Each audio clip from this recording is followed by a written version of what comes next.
আল্লাহ পাক হযরত নবী ঈসা আলাইহিস সালাতু ওয়াস সালামের ছোট্ট একটা কথা বললে আপনারা খুবই বুঝতে পারবেন।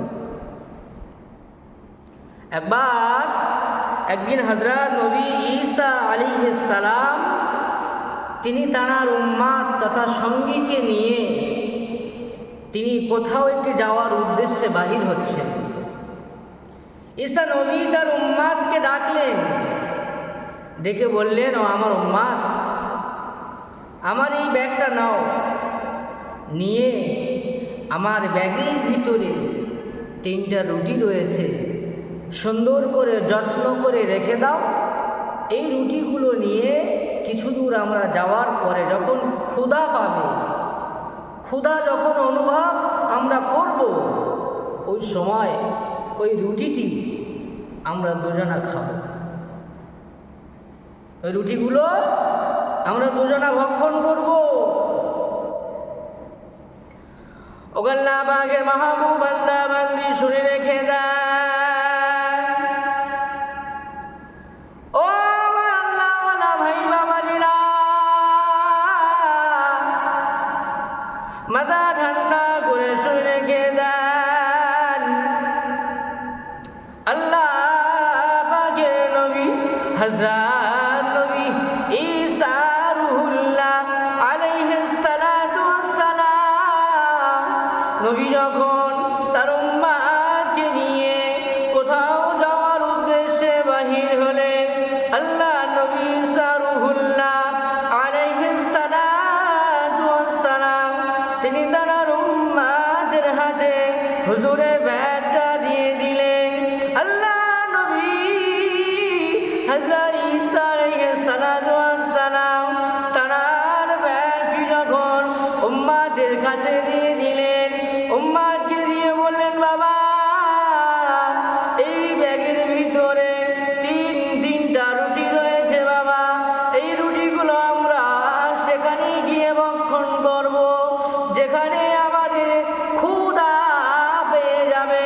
আল্লাহ নবী হযরত ঈসা রুহুল্লাহ আলাইহিস সালাতু ওয়াস সালাম আল্লাহ পয়গম্বর তিনি তার উম্মতের কাছে রুটির কথাগুলো বলে ঈসা নবীর উম্মতের কাছে হুজুর আমার ব্যাগটা দিয়ে দিলে ঈসা নবী পথ চলে, ঈসা নবীর উম্মত পথ চলে, ঈসা নবী চলতে থাকে, ঈসা নবীর উম্মত চলতে থাকে।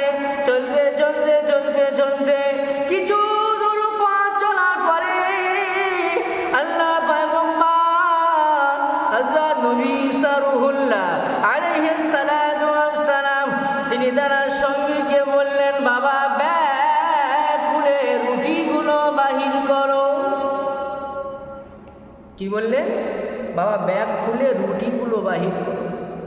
ঈসা নবী তার উম্মতকে যেই বললেন ব্যাগ খুলে রুটিগুলো বাহির করো, ঈসা নবীর উম্মত আস্তে আস্তে ব্যাগ খুললেন, রুটি বাহির করলেন।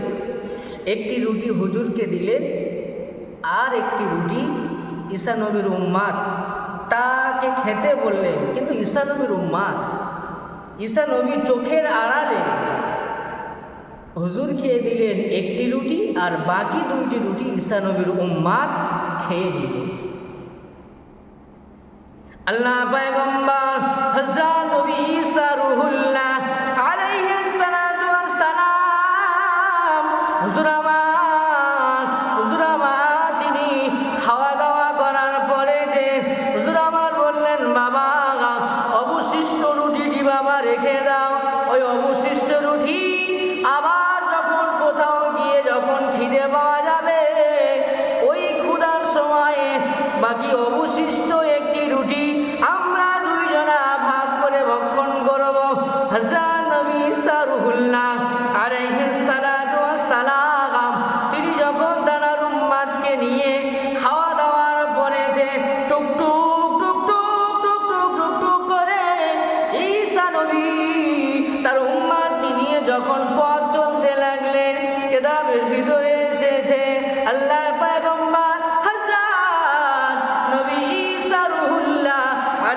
সালাতু ওয়াস সালামের সম্মুখে, হুজুরের সম্মুখে একটি বিরাট নদী পড়ে যায়।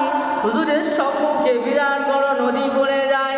হুজুর আমার কেতাবের ভিতরে জানিয়েছে, আমার উম্মাদকে যখন বললাম, বাবা উম্মাদ তোমার হাতকে বাবা আমার কাছে দাও, ঈসা নবী তিনি তার উম্মাদের হাতটি ভালো করে জড়িয়ে ধরলেন। ঈসা নবী দেখতে পেলেন আমার সম্মুখে নদী পারাবার হওয়ার মতো কোনো নৌকা নাই, কোনো জাহাজ নাই, কোনো নৌকা নাই, কোনো জাহাজ নাই, পার হওয়ার মতো কোনো মাধ্যম নাই, পার হওয়ার মতো কোনো ব্রিজ নাই, পার হওয়ার মতো কোনো পুল নাই, কোনো সাঁকো নাই।